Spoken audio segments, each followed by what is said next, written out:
Long before I was born, was carving a chicken at lunch and then turned round and said, "I am going to have a son and call him Tarquin." And I rather liked the name. I was christened at the age of 3 months, a terrible time for my mother, the actress Jill Esmond, because my father's love affair with Vivien Leigh had started 2 months before I was born. My mother never felt bitterness towards him and loved him the rest of her life, even though Vivien and Larry got married when I was age 3. Of course, I refer to my father as Larry, but I used to call him Daddy. At the beginning of the war, Larry and Vivien were still in America, having finished their films, and I got meningitis, so was evacuated over there. And my mother, who's been a big star in Hollywood, heard that MGM were looking for a little boy with an English accent. So I was given my first role, but I had to say, "I hate you, I hate you." Very difficult first lines.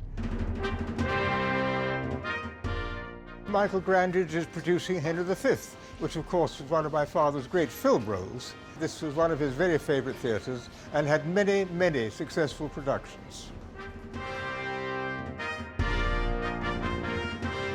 I well remember coming here when I was aged 8 with my mother to see Larry in Richard III.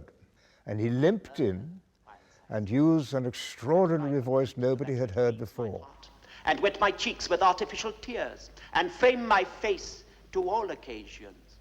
I've frequently observed things, and thank God I haven't got a very good memory for anything else, but I've got a memory for little details.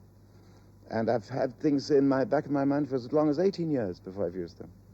And perhaps in those little tiny things, maybe the key to a whole characterization. Deformed, unfinished. We went round to see him in his dressing room, little tiny room, and there he was, still in his costume, his false nose removed because it used to drive him mad by itching.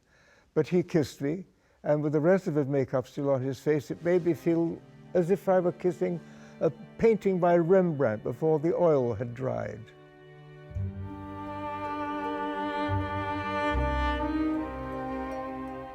At the end of the war, Larry and Vivien were house hunting. And Vivien and he, finding this place, this medieval abbey in Buckinghamshire, they had to have it to make it a heavenly place, their dreamland. Of course, as soon as he heard that it had been endowed by Henry V, he had to buy it. The first time I came, I was aged about 8, and I enjoyed Vivien more and more because she, who had actually taken my father away from my mother, did so much to draw us closer together. Larry and Vivien conceived a child. Through overwork, she lost the baby, and that induced manic depression, which went from bad to worse, and after a period of 15 years, they divorced in 1960. Eventually, he went on to marry Joan Plowright. They had a boy and 2 girls.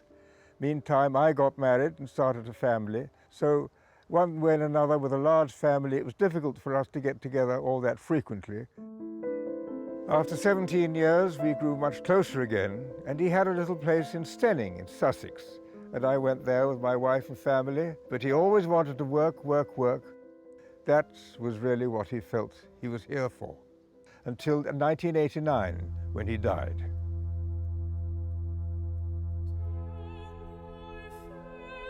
Larry was true. He was exciting, gloriously funny, and is still a part of what makes life worth living, as is his creation, the National Theatre.